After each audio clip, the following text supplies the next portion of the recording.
ये एकादशी की कहानी जो मैं आप लोगों को सुनाने जा रही हूँ, तो इसमें भगवान विष्णु और एक राजा की कहानी जुड़ी हुई है। हेलो गाइस, कैसे हो आप सभी? आई होप आप सब ठीक ही होंगे और मैं भी ठीक ही हूँ।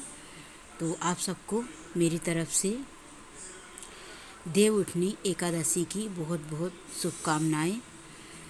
मैं अभी पूजा करके बाहर से ही आई हूँ और टाइम 10 बज गया है, तो रात हो चुकी है। तो गाइस, हो सकता है आप लोगों ने पूजा कर ही ली होगी क्योंकि टाइम बहुत ज़्यादा हो गया है, और कर ही लिए होंगे क्योंकि अभी 10 बजे तक आप लोगों ने प्रसाद वगैरह भी ले लिया होगा। सो मैं भी अभी पूजा पाठ और ये प्रसाद वगैरह से फ्री हो गई हूँ। तो आज का वीडियो मेरा नहीं हो पाया था, नहीं बना पाई थी क्योंकि मैं थोड़ा बिजी हो गई थी दूसरे काम से। मैं सोच रही थी कि अभी टाइम निकाल के अभी बनाती हूँ, लेकिन आज टाइम मिल ही नहीं पाया। वो क्लासेस की वजह से टाइम नहीं निकल पाया, क्लासेस ही चालू रह गया घर पे, तो उसकी वजह से मैं वीडियो का टाइम अपने नहीं निकाल पाई। एकादशी की कहानी कुछ तो इस तरह से है कि किसी राज्य में एक राजा रहते थे।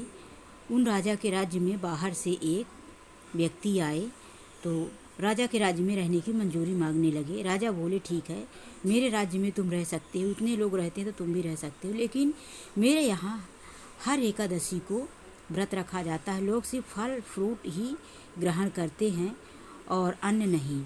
तो यह व्यक्ति बोला कि ठीक है, मैं मंजूर करता हूँ, मुझे अपने राज्य में रहने दीजिए, मैं एकादशी को व्रत कर लूँगा। तो जब एकादशी आई तो राजा उसको बोले कि अभी आपको भी व्रत रखना ही पड़ेगा। तो उस व्यक्ति ने उस समय पर राजा की सारी शर्तें मान ली, और जब एकादशी आया तो सब लोग व्रत रखने लगे। तो उस व्यक्ति को भी व्रत रखने के लिए कहा गया और उसे फल दिया गया कि तुम फल खा के ही आज का दिन निकालोगे। तो वो राजा के पास गया और बोला, महाराज, मुझसे फल खा के नहीं रहा जाया जाता, मैं फल खा के नहीं रह पाऊँगा, मुझे अन्न दीजिए। मैं बाहर जाके, राज्य के बाहर जाके भोजन बनाऊँगा और वहाँ ग्रहण करके फिर वापस आऊँगा, मैं आपके राज्य में भोजन नहीं बनाऊँगा। राजा बोले, ठीक है। तो राजा ने उसके खाने के लिए उसे अन्न दे दिया। तो वो व्यक्ति वहाँ से अन्न लेके चला गया और गया एक नदी के किनारे, स्नान किया, और स्नान करने के बाद वहाँ पे भोजन बनाया, प्रसाद बनाया, और भोजन बनाने के बाद उसने भगवान से प्रार्थना की, हे भगवान, भोजन बन गया है, आप आओ भोजन ग्रहण करो, उसके बाद जो बचेगा वो मैं भी भोजन कर लूँगा। उसकी बात सुन के भगवान आए चतुर्भुज रूप धारण करके और उसका भोजन ग्रहण किए, और उसके बाद भगवान अंतर ध्यान हो गए। उसका भोजन बहुत ही कम था, एक व्यक्ति के लिए ही भोजन था, इसीलिए उसके लिए भोजन नहीं बचा। लेकिन वो एकादशी गई। उसके बाद जब दूसरी एकादशी आई 15 दिन बाद, तो वो व्यक्ति राजा के पास जाके बोला कि महाराज, आपने मुझे एक ही व्यक्ति के लिए भोजन दिए थे, इसलिए मुझे पिछली बार भोजन नहीं बचा था। मैंने भोजन जो बनाया उसमें से भगवान के लिए ही बस हुआ था। तो इस बार आप मुझे ज़्यादा अन्न दीजिए जिससे कि मेरे लिए भी भोजन बच सके। राजा उसकी बात सुनकर आश्चर्यचकित हो गए।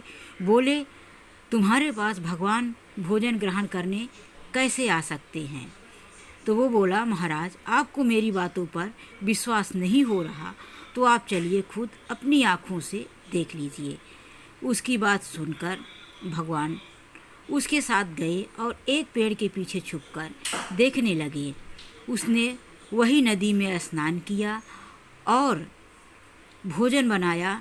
उसके बाद उसने भगवान को प्रार्थना करके बुलाया कि हे भगवान, भोजन ग्रहण करने आ जाओ। अब भगवान उसके इतने भक्तिपूर्वक बुलाने से उसके पास गए और वहाँ पे भगवान भोजन ग्रहण किए। उसके बाद भगवान अंतर ध्यान हो गए। राजा ये सारी बातें सुन रहा था और अपनी आँखों से देख रहा था।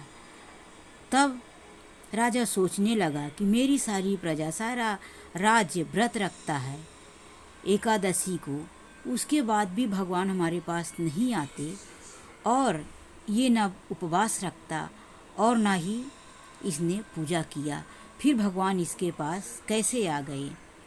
तो राजा ने उसी दिन से सोचा कि मेरे पास अहंकार है और मैं अहंकार की वजह से भगवान मेरे पास नहीं आते। तो राजा ने उसी टाइम से मन पूर्वक श्रद्धापूर्वक भगवान की पूजा शुरू कर दी। पूरे राज्य में हर एकादशी को पूजा करवाने लगा और सारी प्रजा को भी पूजा पाठ करने को बोला और अब लास्ट में मोक्ष को प्राप्त हुआ। तो ये थी हमारी एकादशी की कहानी और आप लोगों को अगर ये कहानी अच्छी लगी तो वीडियो को लाइक करें और चैनल को सब्सक्राइब करना। आज के लिए बस इतना ही, मिलते हैं नेक्स्ट वीडियो में। जय Shri Krishna, bye bye, good night.